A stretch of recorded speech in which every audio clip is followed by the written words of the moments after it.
Subscribe now and press the bell icon. Never miss an update from All-in-One for VI, this YouTube channel. If you like this video, share your friends and family. Write your feedback in comment box.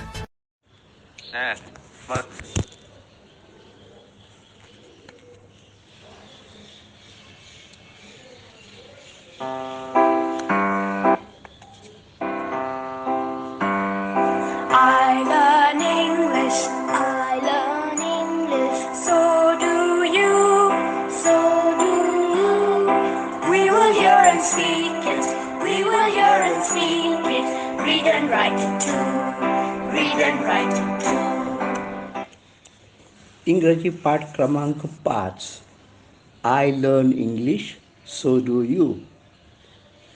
दिनांक 17 October 2021.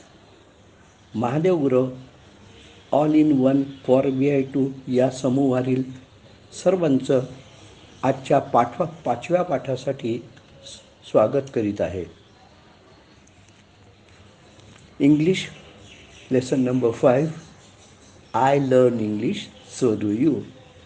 Today, Sunday, 17th October 2021, Mahadev Gurav welcome you all on All-in-One for VI2 for lesson number 5th, I Learn English, as you heard the title song as usual.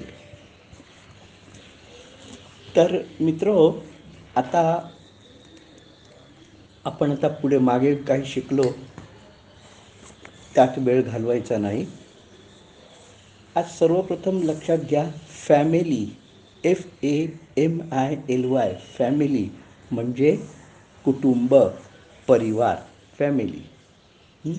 Home, HOME, home, home म्हणजे घर, घर म्हणजे आपलं राहतं घर, ज्या ठिकाणी आपण राहतो, आपलं कुटुंब राहतं ते आपलं घर. अर्थातच याला दुसरं हाऊस असंही म्हणतात, घर म्हणून. खरं म्हणजे तसा घराचा अर्थ तुम्ही ज्या ठिकाणी म्हणजे तुमचं घर ज्या इमारतीत आहे ती घराची इमारत अथवा ती जागा, पण सगळीकडे सर्रास घर अर्थात तेही घर. आणि हाऊसचा दुसरा अर्थ सभागृहही होतो. म्हणून होम आणि हाऊस सहसा समान पद्धतीनेच वापरतात, पण थोडा वापरात थोडा बदल आहे, तो वाक्यानुसार मी तुम्हाला समजवेल. जसं मी हर सांगितलं, हीच सांगितलं, तसं OUR, अवर म्हणजे आमचं, आमचं. जसं युअर तुझं, तुमचं, तसं आवर WEV आम्ही, आणि OUR अवर म्हणजे आमचं. त्याचप्रमाणे तुम्ही लक्षात घ्या,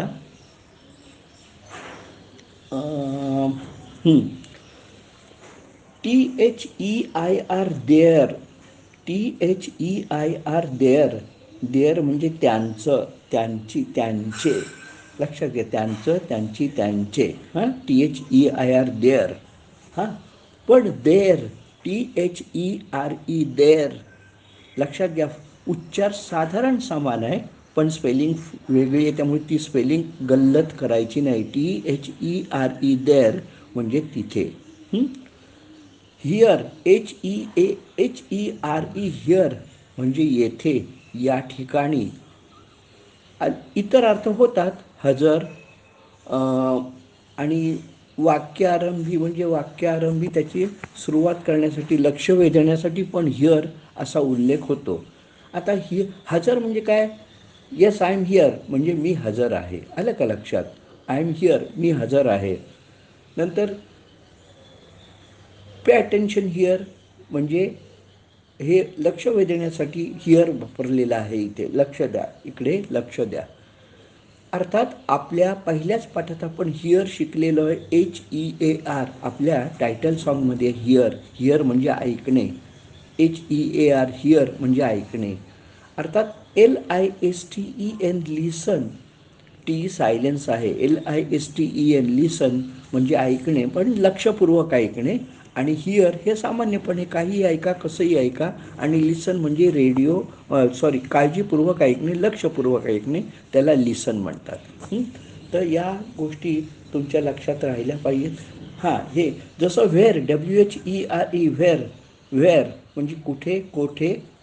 आणि तसंच व्हेन, WHEN, व्हेन जेव्हा, केव्हा. व्हेन म्हणजे केव्हा, जेव्हा, तेव्हा. हां, पण अर्थात मूळ शब्द केव्हा, अर्थ केव्हा, पण त्याचा गरजेनुसार वापर झाल्यावर त्याचा तेव्हा किंवा जेव्हा असाही अर्थ होतो. तो मी योगायोगाने तुम्हाला समजवेन. आता देर, THERE, देर म्हणजे तेथे, तिकडे, त्या ठिकाणी. अर्थात वाक्याच्या आरंभी देखील हे लक्ष वेधण्यासाठी या शब्दाचाही वापर करतात. आता उदाहरणार्थ, व्हॉट इज देअर म्हणजे तिकडे काय आहे. आता हे लक्ष वेधण्यासाठी असतं. व्हॉट इज देअर, हां, there is nothing, NOTHING, nothing म्हणजे काहीही नाही. There is nothing, NOTHING, nothing म्हणजे काहीही नाही. देर आर बॉईज, तिथे मुलं आहेत. देर आर बॉईज, तिथे मुलं आहेत. देर इज अंबिका, तिथे अंबिका आहे. आलं का लक्ष, तेथे अंबिका आहे. Who is here, we all are here, इथे कोण आहे, आम्ही सर्व आहोत. वी ऑल आर हिअर, आम्ही सर्व आहोत. पे अटेन्शन हिअर म्हणजे इकडे लक्ष द्या. अटेन्शन म्हणजे लक्ष, लक्ष देणे. PAY, पे म्हणजे इकडे बघा. असं पे म्हणजे खर्ची घालणे, असं खर्ची घालणे, खर्च करणे. तर म्हणजेच इकडे लक्ष द्या असा त्याचा. इकडे लक्ष खर्ची घाला म्हणजे तुमचं मन इकडे खर्ची घाला म्हणजे तुमचं इकडे लक्ष द्या असा त्याचा अर्थ आहे. वेअर इज युअर हाऊस, तुमचं घर कुठे आहे. Where is your house, my house is at Vasai. My house is at Vasai. हां, म्हणजे माझं घर वसईला आहे. आलं का लक्षात. अथवा माय house is at Pune.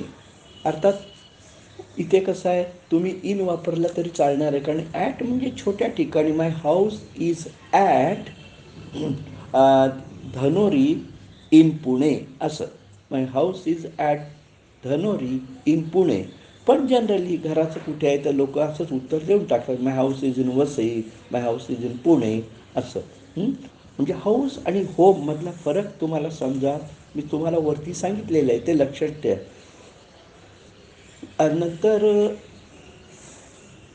How many member, सांगायला विसरलो. हाऊ जसं कसं असा अर्थ होतो, त्याला मेनी लागला. MANY, many. असा मेनीचा अर्थ पुष्कळ. लक्षात घ्या, मेनीचा अर्थ पुष्कळ. पण हाऊ बरोबर आला की त्याचा अर्थ किती होतो. How many members are there in your family.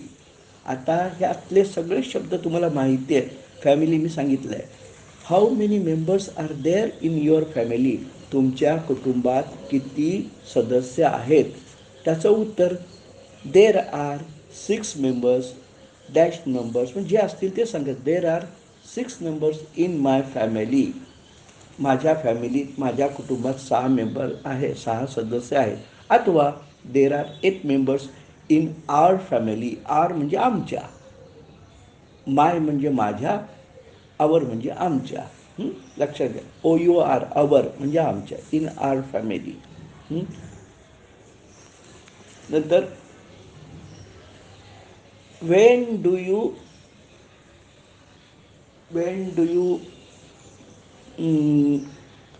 चला कम म्हणूया. कम टू मी, तू कधी येतोस. कम, COME, कम म्हणजे येणे. COME, कम म्हणजे येणे. When do you come to me, तू माझ्याकडे कधी येतोस. हां, आलं का लक्षात. When do you go to school, शाळा मग तुम्हाला अगोदर झालेला एक शब्द. GO, गो म्हणजे जाणे. When do you go to school, तू शाळेला कधी जातेस. When do you go to school, तू शाळेला कधी जातेस.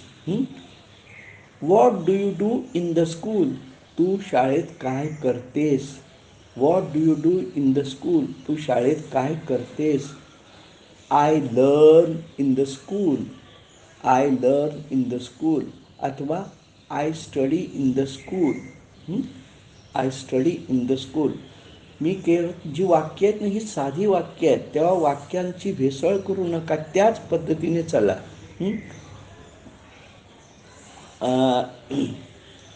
नंतर व्हॉट डज शी से? ती काय म्हणते? म्हणणे. SAY से काल सांगितलेले तुम्हाला मागच्या लेसनमध्ये. से म्हणजे म्हणणे. ती काय म्हणते? शी सेज समथिंग. SOMETHING. समथिंग म्हणजे काहीतरी. SOME सम म्हणजे काही, आणि त्याला जर THING असा थिंग सेपरेट घेतला तर वस्तू असा होतो, पण समला लागून आला समथिंग म्हणजे काहीतरी. शी सेज समथिंग. ती काहीतरी म्हणते, त्यावेळी शी सेज सम असं नाही म्हणायचं. शी सेज समथिंग. ही जे says something. You say something. तू काहीतरी म्हणतोस. I say something. मी काहीतरी म्हणतो. लक्षात घ्या. म्हणजे त्याप्रमाणे तुम्ही ते म्हटलं पाहिजे, असं चुकीचं म्हणता कामा नये. नंतर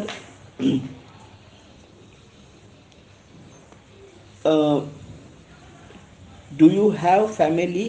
आता सॉरी, हॅव म्हणजे असणे, जवळ असणे, तर मी हॅवच्या संदर्भात जरा पुढच्या पाठात जास्त घेईन. तुला कुटुंब आहे का, असा त्याचा अर्थ आहे. Do you have family? तुला कुटुंब आहे किंवा तुझं कुटुंब आहे का? मेंबर सदस्याच्या संदर्भात सांगितलं मी. नंतर who are there in your family?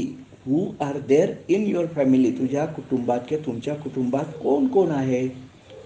Father, mother, my 2 brothers and sister are there in my family. उत्तर लक्षात घ्या. Father, mother, my 2 brothers and sister. आता अँड अ सिस्टर का म्हटलं? सिंगल एक म्हणायचं नाही, म्हणण्याऐवजी and a sister. Sorry. A sister म्हणजे ए सिस्टर म्हणजे एकच, कारण टू भावांचा उल्लेख टू केलेला आहे आणि एकच बहीण आहे, त्यामुळे and a sister in my family किंवा इन आवर फॅमिली असं म्हणायला पाहिजे. Do you like your family? Yes, I like my family very much. Very, WERY, very म्हणजे खूप अर्थात, आणि मच म्हणजे पण जास्त असा त्याचा MUCH. मागच्या वेळेस मी मागच्या पाठात सांगितलेलं आहे मच. MUCH मच म्हणजे अधिक, जास्त. I like my family very much. I like my family very much. मला माझं कुटुंब आवडतं. Who is there in your family? म्हणजे तुझ्या कुटुंबात कोण कोण आहे? Who is there in your family? There are 3 sisters and 2 brothers along with my father and mother in my family. There are 3 brothers and 2 sisters along with my father and mother in my family. आता along with म्हणजे च्या सोबत. along with ALONG आणि वेगळं लिहायचं WITH. Along with म्हणजे याखेरीज, यांच्याशिवाय, यांच्यासहित, अलॉंग विथ यांच्यासहित म्हणजे माझे भाऊ व आई वडिलांसहित हे आहे असं आहे.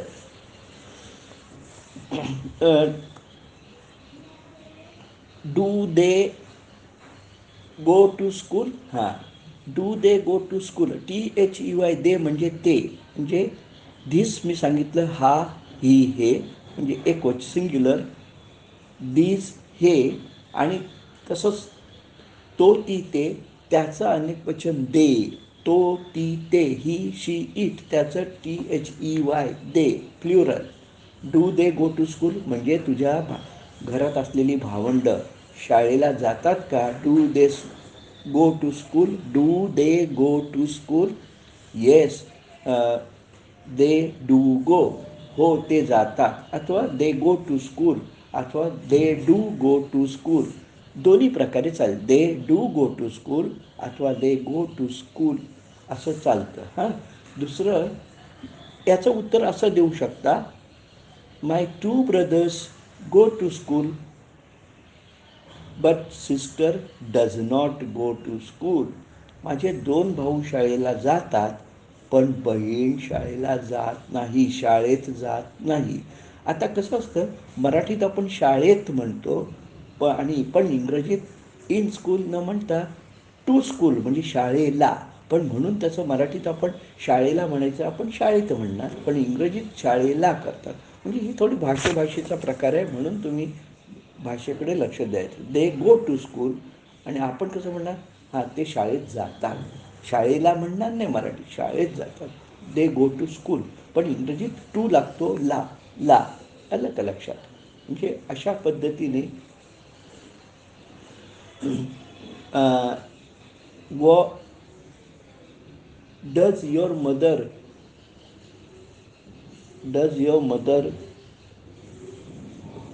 कम does your mother come there, म्हणजे तिथे तुमची आई येते का?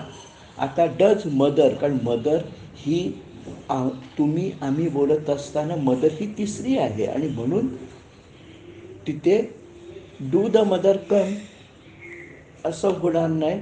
Does mother come, do you कम हे बरोबर आहे, पण डज मदर कम कारण ती आहे, आई आहे.